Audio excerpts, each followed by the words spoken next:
भगवान श्री कृष्ण कहते हैं इस अनित्य जीवन को, अनित्य संसाधन को पा करके मुझ नित्य परमात्मा को जान लो, अन्यथा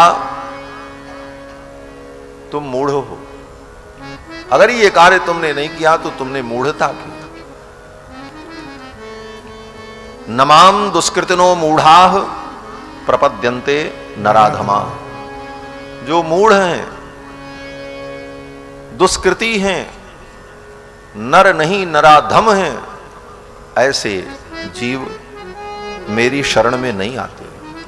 ये सब बातें भगवान ने कही हैं। तो ये सब बातों का ज्ञान तभी होगा जब आप सत्संग में आएंगे। इसीलिए सत्संग की बड़ी महिमा शास्त्र में संतों ने कही। सत्संग ही भवबंधन से विमुक्ति दिलाता है। भवबंधन से विमुक्ति का मार्ग सत्संग के द्वारा ही प्रशस्त होता है। सत्संगात भव निस्पृहो गुरुमुखात श्रीशं प्रपद्यात्मवान प्रारब्धम परिभुज्य कर्म शकलम प्रक्षीण कर्मांतरः न्यासादेव निरंकुशेश्वर दया निर्लूनमायान्वयो हार्द्रानुग्रह मध्य लब्ध धमनी द्वारात बहिर्निर्गता। पहले भगवान की कृपा से जीव को सत्संग मिलता है। सत्संग में आकर के निस्पृहता उत्पन्न होती है। धीरे धीरे हमारा मन संसार से हटने लगता है।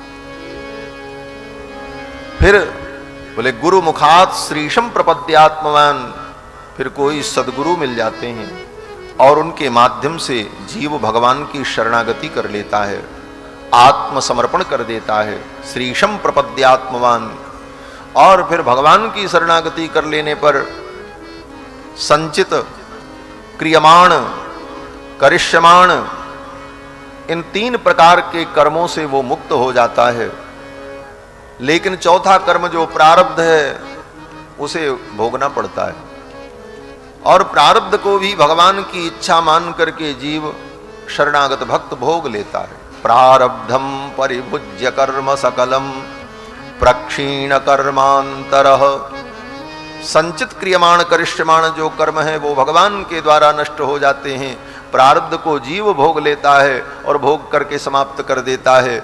इस प्रकार प्रक्षीण कर्मांतरः वो कर्म बंधन से मुक्त हो जाता है। और जब उसके जीवन का अंतिम काल आता है उस शरणागत भक्त का, तो अंतर्यामी भगवान जो हृदय में विराजमान है, यो अंतरतो आत्मानं यमयति यम आत्मान वेद, जो अंतर्यामी परमात्मा हमारी आत्मा में बैठकर हमारी आत्मा का नियमन करता है, सच अंतर्याम्यमृतः, वो अंतर्यामी परमात्मा उस जीव को लेकर के स्वयं इस शरीर से बाहर निकल जाते हैं। हार्द्रानुग्रह मध्य लब्ध धमनी द्वारात बहिर्निर्गता। अंतर्यामी परमात्मा उस जीव को लेकर सुखपूर्वक इस पांच भौतिक शरीर से उत्क्रमण करते हैं। वेदांत में जिस उत्क्रमण की चर्चा की गई, उत्क्रांति गत्यागति नाम, इस सूत्र में वेदव्यास जी ने विस्तार से इस विषय का वर्णन किया। इस प्रकार जीव का जब उत्क्रमण होता है, फिर भगवान स्वयं सुखपूर्वक उस जीव को लेकर अपने धाम चले जाते हैं और जीव सदा सदा के लिए भगवान को प्राप्त कर लेता है। तद विष्णोः परमं पदम सदा पश्यन्ति सूरयः।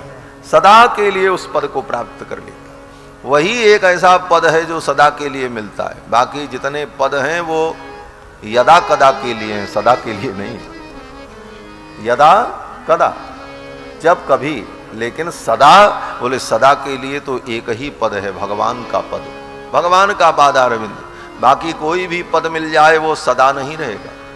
बड़े से बड़े पद को प्राप्त कर लो, ब्रह्मा का पद मिल जाए, लेकिन ब्रह्मा को भी अपना पद छोड़ना पड़ता है। सृष्टि खत्म होगी, ब्रह्मा का पद समाप्त हो जाएगा, फिर कोई नए ब्रह्मा बनेंगे।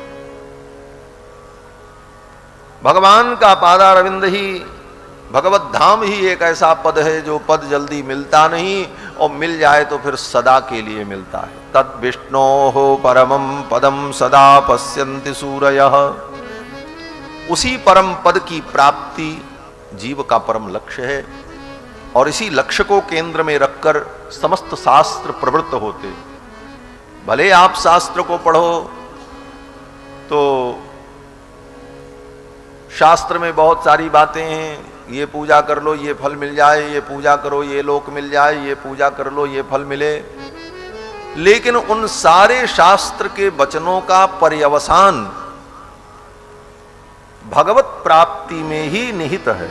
महातात्पर्य शास्त्र का यही है, शास्त्रों का महातात्पर्य यही है कि समस्त कर्मों का पर्यवसान भगवान में ही है।